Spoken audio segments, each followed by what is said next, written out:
আসসালামু আলাইকুম। অবশেষে আমরা মালয়েশিয়া পৌঁছেছি।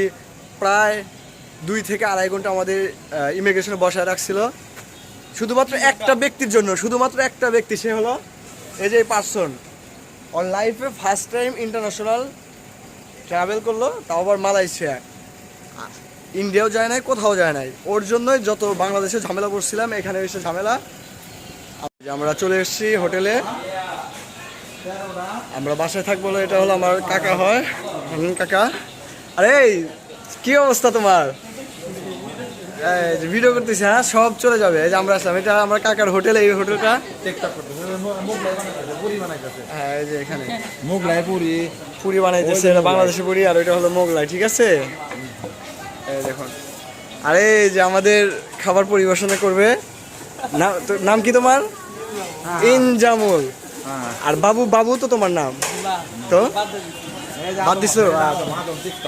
এই যে আদম, আদম হাই বলো। এটাই হলো সেই হোটেল আমাদের কাকার, এখানে সবকিছু বিক্রি হয়। এই এটা কে? শফিকুল, হাই, কি অবস্থা তাইলে? হ্যাঁ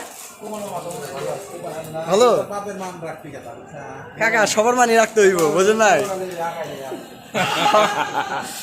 আর এটা হলো ইকবাল ভাই। বলো আজকের অভিজ্ঞতাটা একটু শেয়ার করো ভাই। ভাই তারপর একটু বলো, এটাই থেকে যাবে ভাই, বলো। 3.5 ঘন্টার মতো ইমিগ্রেশনে করছে, সেটা আমাদের আসলামের জন্য। আসলামের জন্য মানে এত হ্যারেস করছে, বলার মতো না। এত হ্যারাসমেন্ট কখনোই পাইনি। হ্যাঁ, খুব কষ্ট হয়েছে, টেনশন। জাস্ট শুধুমাত্র ওর জন্য, কারণ ও লাইফে ফার্স্ট টাইম ওর ইন্টারন্যাশনাল জার্নি, তাও আবার মালয়েশিয়া। আর এখন তো মালয়েশিয়া কি পরিমাণ হার্ট করছে সেটা তো আপনারা ভালো জানেন। আর আমরা খুবই ক্ষুধার্ত। আজ আমি 2 দিন ধরে ভাত খাই না। আমরা কয়দিন ধরে ভাত খাই না এটা বলো আগে। 2 দিন ধরে ভাত খাই না। আর আজকে আমরা সরাসরি এয়ারপোর্ট থেকে ইমিগ্রেশন শেষ করে সরাসরি আমাদের আঙ্কেলের হোটেলে আসছি খাবার জন্য।